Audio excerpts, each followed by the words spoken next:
31 দিন পর অক্ষত অবস্থায় মুক্ত জাহাজ সহ জিম্মি থাকা 23 নাবিক। 31 দিন পর অক্ষত অবস্থায় মুক্তি পেলেন সোমালিয়ান জলদস্যুদের হাতে জিম্মি থাকা বাংলাদেশি 23 নাবিক ও জাহাজ এমভি আবদুল্লাহ।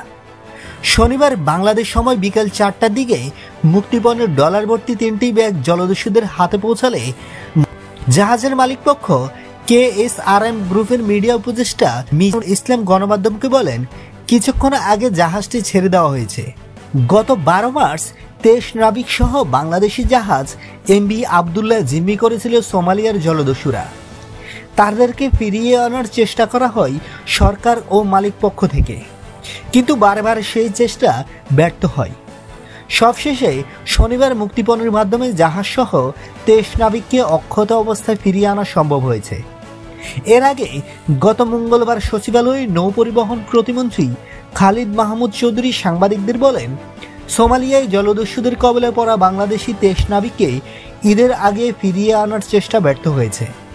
তাদেরকে উদ্ধারের তৎপরতা চলছে। বিষয়টি আমাদের নিয়ন্ত্রণে আছে। আশা করি অল্প কিছুদিনের মধ্যে তাদেরকে সুস্থ অবস্থায় দেশে ফিরিয়ে আনতে পারব। চেষ্টা করছিলাম তাদের ঈদের আগে ফিরিয়ে আনতে, কিন্তু সেই চেষ্টা ব্যর্থ হয়েছে। জলদস্যুরা কিছু একটা পাওয়ার জন্য জিম্মি করেছে নাবিকদের, কিন্তু তাদের কত টাকা দিতে হবে এটা বলা যাচ্ছে না।